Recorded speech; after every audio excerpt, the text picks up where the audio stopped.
Good place to be. Kirsten Hughes, welcome. Noel DeBonner is here also, the Counselor at Large. Ann Mahoney and Nina Leanne from the City Council. If you could just give them a hand.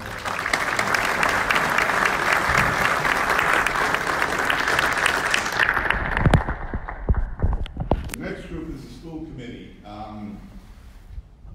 Paul Bergoli is here. Kathy Hughley is here. And I did see Emily Lebo walking in, so I know she's here. If you could give those folks a hand, please.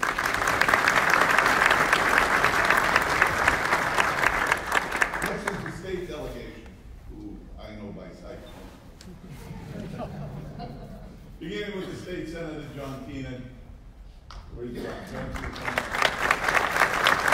We also have State Senator Walter Timothy. You can just hold your applause till the end. And my colleagues, the folks I work with every day, Representative Bruce Ayers and Representative Patriot Shannon. I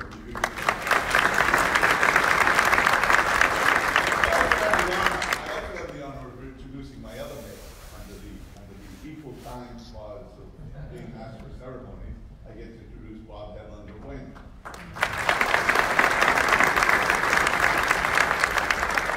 County officials here today. Commissioner Peter Collins, Register of Deeds Bill O'Donnell, Register of Probate Pat McDermott, Sheriff Jerry McDermott, and I'm going to put you in with the county officials, Judge Gold. Thank you for attending.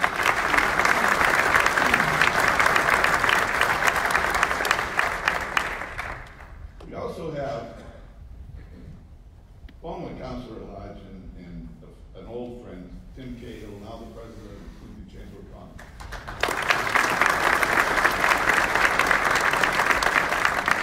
And I get to introduce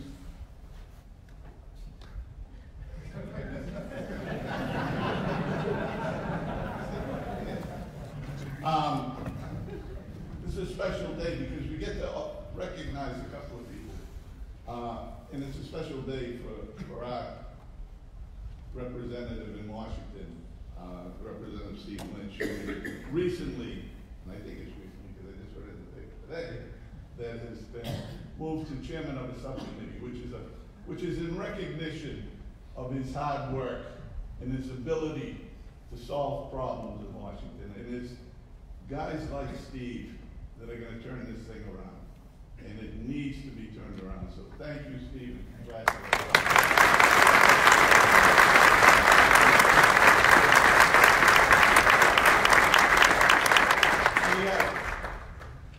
I'm jumping from county to national, back to county, but we have Mike Donovan looking right at me, my clerk of courts. Thanks for coming. And now let's talk about a couple of state leaders. The first one I'd like to introduce is the state auditor, Suzanne Baum.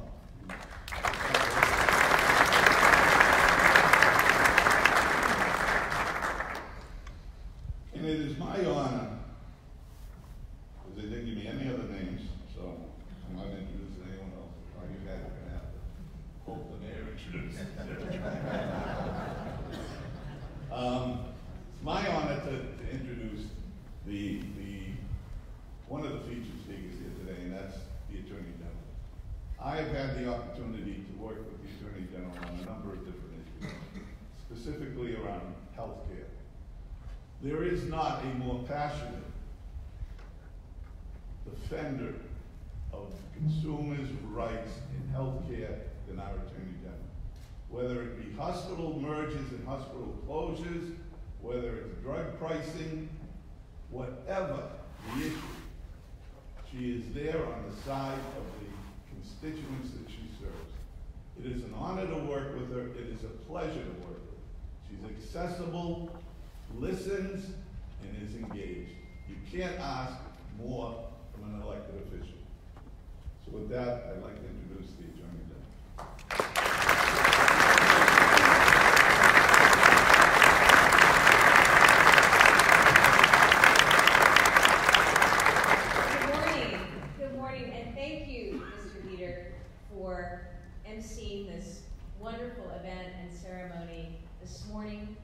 really also want to thank you for your leadership on the Hill, certainly on issues of health care, but more fundamentally on making sure that we always keep our eye on the ball of what's important to the lives of families here in the district and across the state. It's an honor to be joined by other partners in government, from members of the legislature, certainly Quincy's wonderful electeds from City Council to the school committee and others who are here. I see some of our finest from the police and fire departments, Chief Keenan and Chief Cadigan, and others I know are represented. I want to thank you guys for everything that you do. For the legislators who take the tough votes and grapple with difficult issues, thank you for your continued partnership and your work on behalf of all of us. And I have to say, at the local level, I know where the rubber meets the road. My dad was a selectman, stepfather's a selectman now, and these are the toughest jobs, I think, in government, serving at the local level, although Congressman Lynch is now in charge of our national security, so he's got a tough job too. I really appreciate all that you do on behalf of so many. Great to see Sheriff McDermott, Clerk Donovan, Sheriff Bellotti, now President Bellotti. I mean, I'm used to saying that. Great to see you. Greetings, of course, to the friends and the family of our wonderful Mayor, Tom Koch. It's great to see Christine, his high school sweetheart, of course, here today. And I know that they aren't here physically, they are here in spirit. Abigail, Cornelius, and Tom Jr., on behalf of all of us, especially, I want to acknowledge Tom Jr. I know how proud his dad is of him right now, serving in the United States Marine Corps. Today and every day, we give thanks to those who serve and to their families who are right there behind them. And all of his kids, and Christine's kids, I think it's a testament to who they are, have found their way to public service. And that is terrific.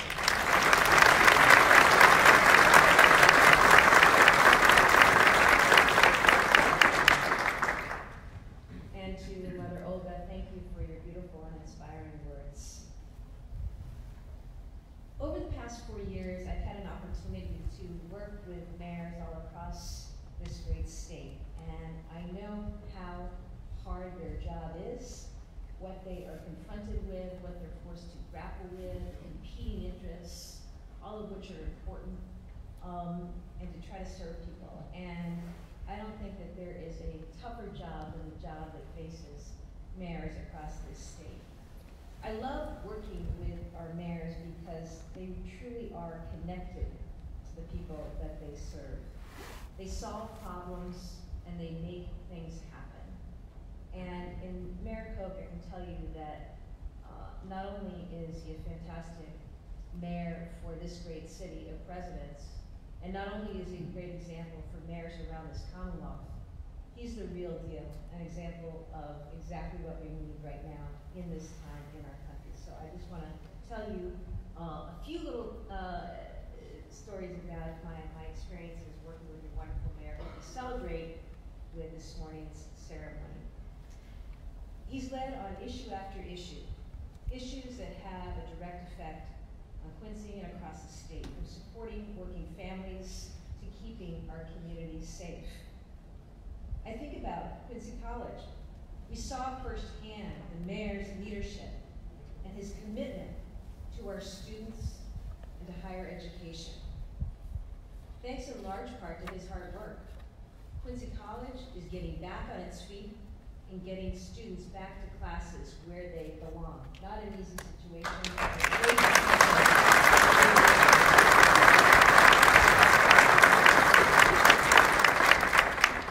And of course, on the state's top priority, the opioid crisis, the opioid epidemic, the greatest public health epidemic we have seen. No elected official in this country has been a better partner or worked harder to get families and law enforcement the support that they need. As you may know, Quincy was the first city to give every first responder access to Narcan, and now everybody's copying that, as they should, around this country. We're working together to make sure that young people in Quincy have access to the education they need to keep themselves healthy, to make healthy decisions, and to stay away from these toxic and deadly drugs. I know how much he cares, having spent time with him in our middle schools, in our high schools, at veterans events, and at programs all over the city. This is a mayor who gets things done. And if anyone needs more proof of that, just look at Quincy Center and the awesome new Hancock Adams Common. It's not just a celebration of Quincy's storied past, it's also a testament and a symbol of the future of this great city. And that happened because of your mayor, along with so many people in this room who have worked together to ensure that this city's future has never been brighter.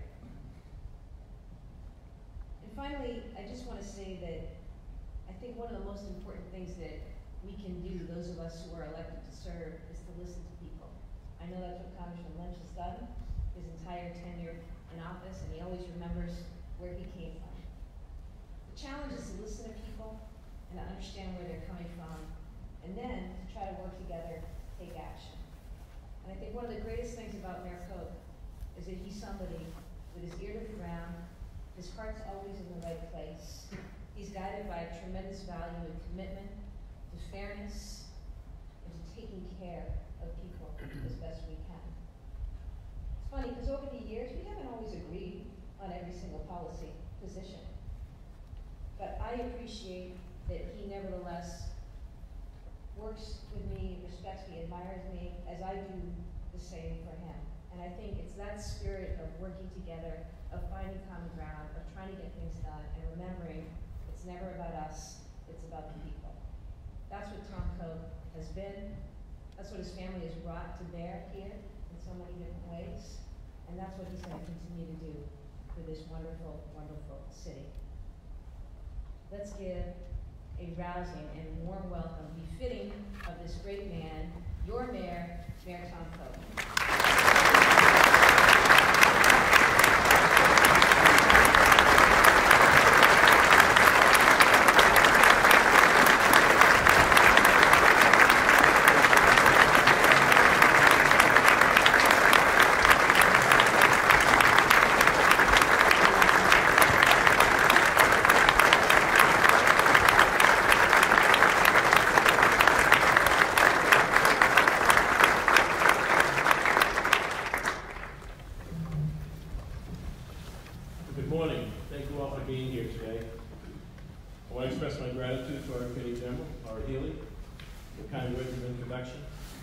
Your work on behalf of the people of our great Commonwealth is the very best of what public service means.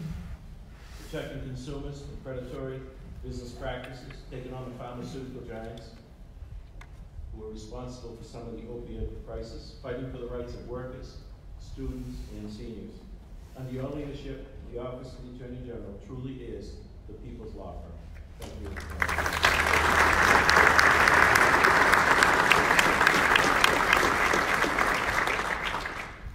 Thank you to my old friend, Majority Leader Ron Mariano. Being old friends, we go way back. Although you have risen to a position of power in the great general court, you never forgot your Quincy Point roots and the people you serve. To Dean of our outstanding state delegation, he served almost 30 years in the legislature, 20 years on the school committee, 12 years on the College Board of Governors. The leader doesn't suffer fools, he doesn't chase headlines. Just does the job. I want to especially thank you for your guidance, support, and friendship during my tenure in public life. Thank you, Ron.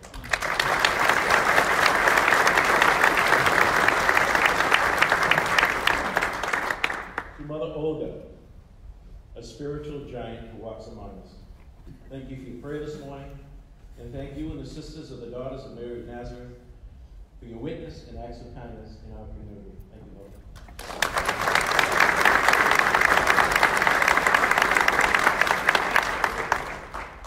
Thank you to Lieutenant Bob Patriot.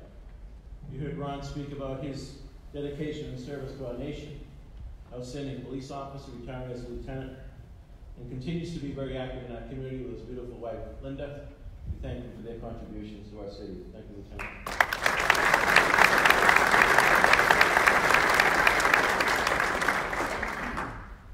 And how about that singer? What a gift God has given him. Thank you, Todd, for sharing the gift.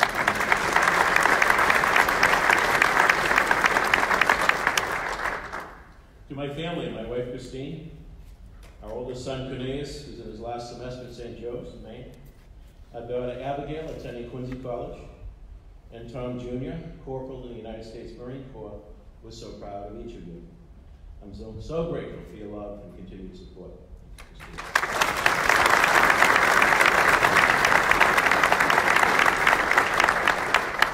And some of my siblings are here this morning with us. I want to thank former City Councilor Thomas Koch, my brother, my big brother. Thank you, Dick.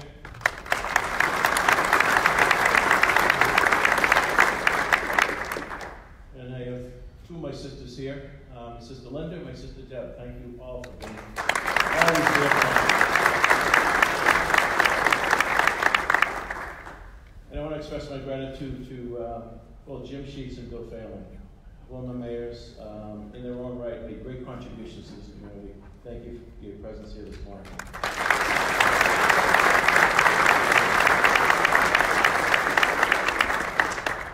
Mother Olga, Reverend Clergy, Attorney General Healy, Auditor Bump, Congressman Lynch, Judge Coven, Clerk Donovan, Mayor Sheets and Phelan, Weymouth Mayor Headland, Council President Brad Kroll, City Councilors, members of the School Committee, State Senator Keenan, our state delegation, county officials, department heads, and business leaders, representatives labor, and citizens of Quincy, friends all.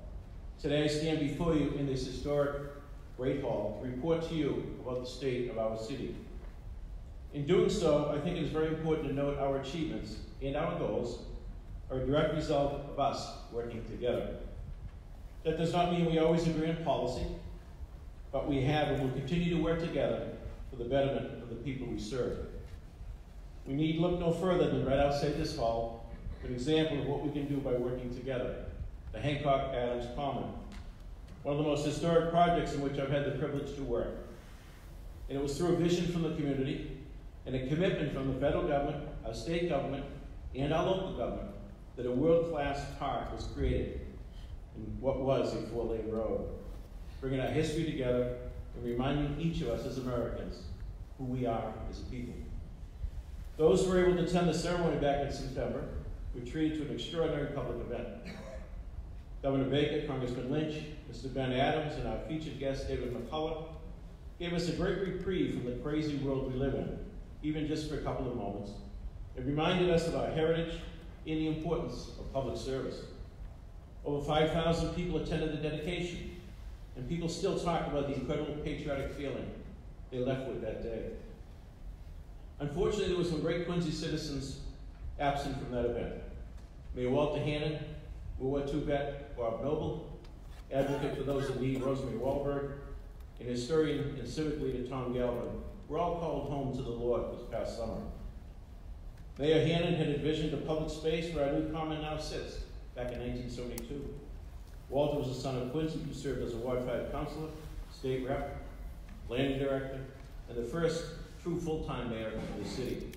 A man who loved the city and a guy with a great sense of humor.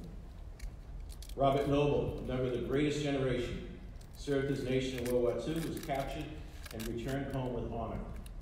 Bob continued to serve his nation and community in various roles for decades. We all witnessed Bob, camera in hand, trying to get the best angle, the best shot, taking pictures just about every event in our city. Rosemary Wahlberg was an advocate for the poor and working families. Her service through Quincy Community Action Programs brought hope to countless people in need. Rosemary saw the very best in everyone. Tom Galvin was so passionate about Quincy and helped to preserve and protect our history, helping to remind each of us of our heritage. Tom understood the importance of the links from the past to the future. On behalf of the grateful city, I once again offer our prayers to the families of these great Americans.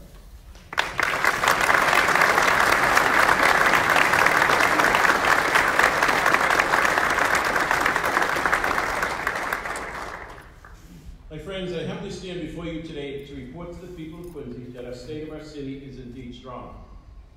We are meeting the needs of our citizens, but not just settling for the status quo. There is too much at stake to be stagnant. We owe it to our children's children to meet the challenges we face today and not procrastinate. Inaction is so much easier. At a time when our national dialogue is so polarized, when it feels like collaboration is impossible, when it seems the greatest government mankind has ever known finds itself dragged by the weight of partisanship and acrimony, we should not be afraid to say loud and clear that in Quincy and in this Commonwealth, we are doing the job the people entrusted us with. And we're doing it by working together. The state of our city is strong because of the spirit of collaboration and love of this community that guides us.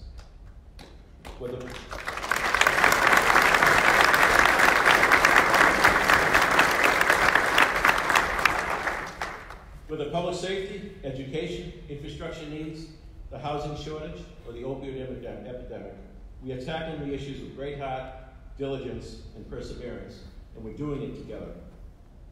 It is the honor of my life to serve the city, and I'm indeed indebted to my colleagues in government, the City Council, the school committee, our state delegation, Governor Baker, Congressman Lynch, our county officials. Thank each of you for your work. Action speaks volumes, and your actions improves the lives of people of Quincy in so many ways. The work we do together stands on a foundation of financial stability.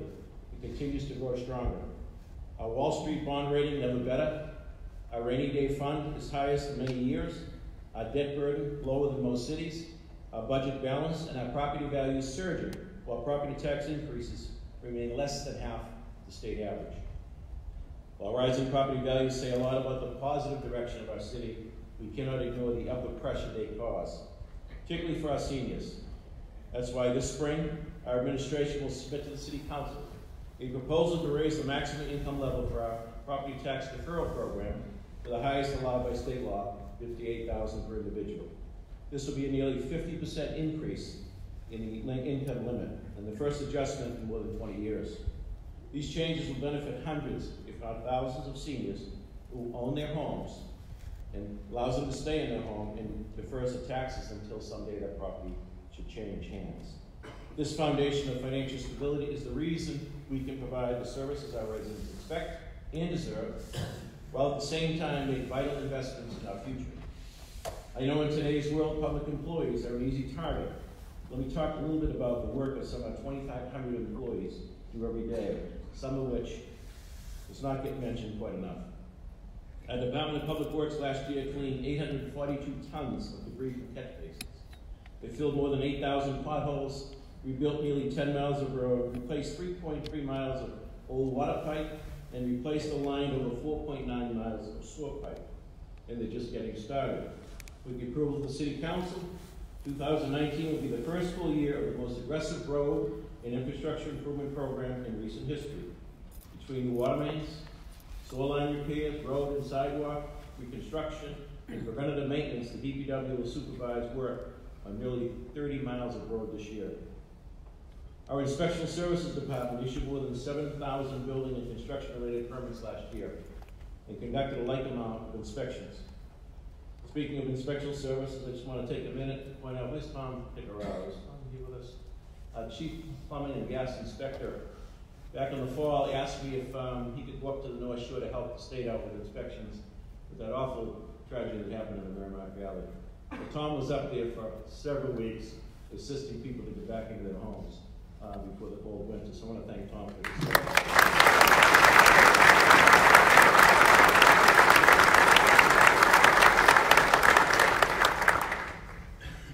That's really the spirit that runs through the inspection services under the leadership of Jay Duca. This team holds a great reputation of working with people, not in an adversarial way. It's not about the big projects, it's about helping people or maybe just putting on an addition or installing a deck. Thank you, Jay, and your team for all the great work you do every day.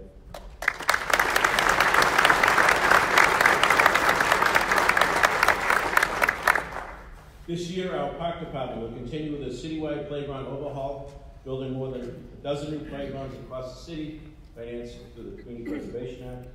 And this spring, we'll break ground on a transformational neighborhood project at Kincaid Park in South Quincy.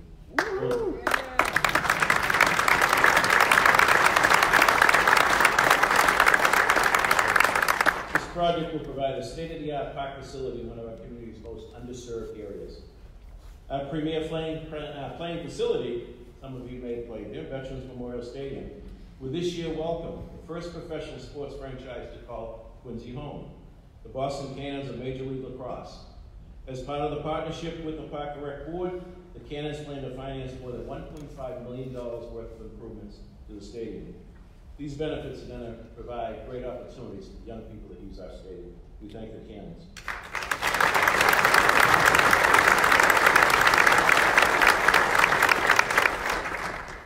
Last year, Thomas Koch Library and our branch libraries were visited more than 650,000 times. Patrons borrowed more than 800,000 items. 18,000 children, 11,000 adults attended programs sponsored by the library. More than 4,000 of our residents who served in the armed forces count on our Veteran Services Department, with several hundred receiving direct financial aid in addition to the myriad programs run through the department. Since World War I, more than 15,000 men and women have donned the uniform from this city to protect our freedom. I'd ask any veterans in the audience, would you please stand?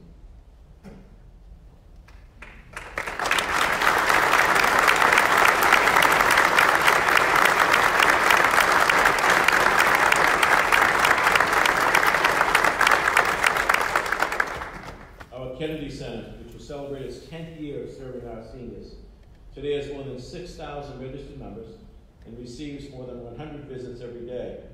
Our Elder Services Van program makes 21,000 trips a year taking seniors to medical appointments. On the other end of the age spectrum, I could not be more proud about the public school system. This is the most diverse and perhaps one of the best, if not the best, in the Commonwealth. Thanks entirely to our teachers, our staff, our administrators, and the superintendent and his leadership team. Let's listen to a few of the facts. 93% graduation rate, 5 points higher than the state average, and 10 points higher than the rate in 2010. 81% of our graduates attend 2 or 4 year schools. Average class sizes of 19 and 20 in elementary schools. 24 students or less than 95% of the classes in our middle schools. And 25 or fewer students in 83% of our high school classes. These are numbers that meet or beat many of the most affluent suburbs around Boston. And this is your Quincy Public School System. It's something to make us all quite proud. There are a few better days for me as mayor than the 2 evenings in June sitting at the graduation ceremonies. Really all comes together as mayor, chair of the school committee, and you see all these young people moving on to great colleges and universities all across the country. We've done our job at that point. For many of them, it's the first generation of Americans and the first in their families to receive a diploma. We owe it to the next generation to continue our unprecedented investment in the classroom and beyond. This spring, we'll be opening our 3rd new school since 2010 with the new Southwest Middle School. And I want to thank State Treasurer Deb Goldberg for her help. And our school building team will continue to work to 2019 on the next major projects. A new Squantum Elementary School, and a new elementary school to serve the community of West Quincy. As we know, public education in Quincy doesn't end at high school. We are one of the last cities anywhere in America to operate a municipally owned college, Quincy College. This has been, to put it mildly, a challenging year for the college, but once again, because of the power of collaboration and the assistance of people like Attorney General Maura Healey and Governor Baker and an incredibly talented group of professionals, Quincy College is back on the right track and poised for a stable, bright future.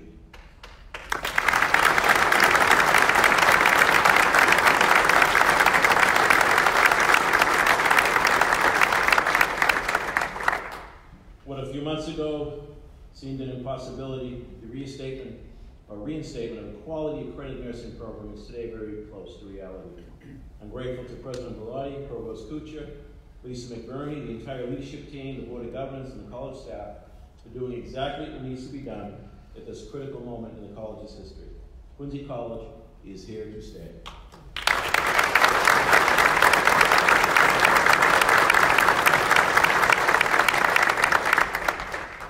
Together with educating our young people, protecting the lives and property of our residents is the absolute core function of local government. Through the work of the Quincy Police Department, crime is down substantially in virtually every major category over the last 10 years. Just a few examples. Since 2009, robberies are down 47%, burglaries are down 40%, and car thefts are down 48%. The numbers don't tell the entire story. The Quincy Police Department is a leader in community policing, communicating with our residents and building positive relationships in every neighborhood across the city. The men and women of the Quincy Police Department are tremendous credit to this community. I'm grateful for all they do. This spring, we'll bring before the City Council the first preliminary concepts for a new public safety headquarters to replace the aged and decaying, falling apart police headquarters on C Street. I'm also grateful for our fire department, the very first at the scene at any major incident, and the very first to step up in the community in time of need. The fire department is truly a brotherhood. The brothers of the Quincy Fire Department are from the city, love the city, and do a tremendous amount for the city. In the coming months, with the support of the City Council, every member of the fire department will receive a second set of bunker gear. Every station can be equipped with new industrial washing machines, and decontamination rooms are being installed, all in an effort to reduce the job-related cancer rates among firefighters. This program will make Quincy a lead in protecting those who protect us.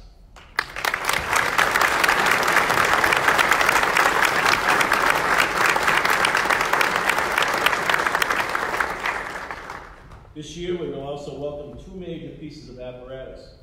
Again, with the support of the City Council. As we speak, our first tiller ladder truck in a generation is being built, and so is a state-of-the-art new technical rescue truck. The federal grant paying for the rescue truck was written by firefighters and made possible only through the tireless efforts of our good Congressman Lynch. This is but one example of the work that the Congressman puts on the city's behalf each and every day in Washington. We all know it's not the easiest environment, Congressman, to get things done down there, but time and again, you've been able to navigate through the noise to make a real difference for the people of Quincy and your district. I'm so grateful for all you do.